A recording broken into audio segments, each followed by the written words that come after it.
Semakin tinggi pengetahuan manusia untuk membuat aturan hukum di masyarakat dan hukum kesusilaan, justru manusia makin brutal melakukan tindakan pidana. Subhanallah. Praktik-praktik hidup yang tidak manusiawi jika dibandingkan dengan cara hidup orang-orang dulu. Mohon penjelasannya, Ustaz. Subhanallah. Walhamdulillah. Wala ilaha illallah. Wallahu akbar. Wallahu akbar walillahil hamd.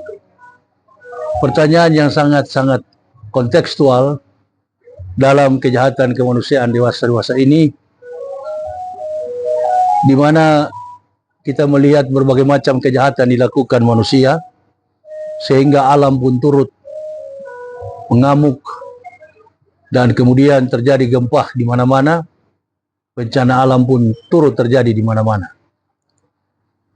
Apa yang telah kita saksikan dalam fenomena kehidupan manusia dewasa ini adalah merupakan sebuah pukulan berat yang diberikan oleh Allah Subhanahu wa taala atas ulah daripada perbuatan manusia itu sendiri.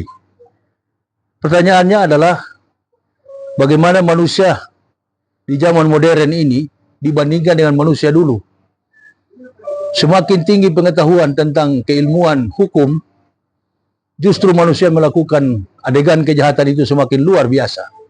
Bila dibandingkan dengan manusia-manusia lampau, manusia-manusia dulu yang boleh dikatakan belum masuki era modernisasi, sekularisasi, justru mereka amat santun dan tidak melakukan perbuatan sebagaimana dilakukan oleh manusia dewasa ini.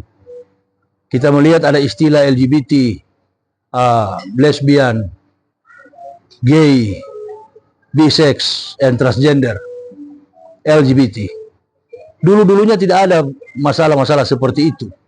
Tapi kalau kita melihat pulang kepada peristiwa para nabi juga, bahwa peristiwa Sodom dan Gomora itu sudah terjadi sebelum adanya masyarakat modern. Jadi saya kira jawabannya adalah bahwa kejahatan manusia itu selalu sama dalam setiap peradaban umat manusia. Persoalannya yang terjadi saat ini adalah karena kecanggihan teknologi informasi telekomunikasi berupa handphone yang kita gunakan ini adalah sarana untuk manusia melakukan kejahatan dan juga manusia melakukan kebaikan. Melakukan kebaikan itu contohnya kita boleh menggunakan HP ini untuk berinteraksi dengan relasi kita, pekerjaan kita. Apa saja yang mengandung kebaikan bisa kita lakukan dengan menggunakan handphone. Tapi ketika kita melakukan kejahatan dengan menggunakan handphone, perjudian, kemaksiatan, hubungan kesusilaan yang tidak normal, yang kita lihat di beberapa kasus yang terjadi di mana orang menjual dirinya dengan menggunakan handphone. Allahu Akbar, Subhanallah. Ini menunjukkan bahwa kejahatan modern ini sangat nampak dilihat oleh publik, tetapi kejahatan yang dulu-dulunya tak terlihat oleh publik karena tidak menggunakan fasilitas canggih sebagaimana yang kita gunakan Android yang ada saat ini. Jadi kejahatan manusia selalu sama dalam setiap peradaban, pola kehidupan. Karakter manusia selalu sama dari zaman para nabi sampai zaman modern. Karakter manusia itu selalu sama. Tapi yang menunjukkan jelas kejahatan manusia adalah terjadi pada zaman modern ini. Yang dilakukan di zaman para nabi, dilakukan di zaman orang-orang dulu, baru terbukti pada akhir zaman ini. Jadi akhir zaman ini adalah zaman di mana kita menuai apa yang kita lakukan dari zaman para nabi, zaman dulu hingga zaman sekarang. Jawabannya adalah karena kita sudah menggunakan fasilitas modern, informasi telekomunikasi. Wa ma ubari'u nafsi inna nafsala amaratun bisu'i illa ma rahima rabbi inna rabbi ghafurur rahim.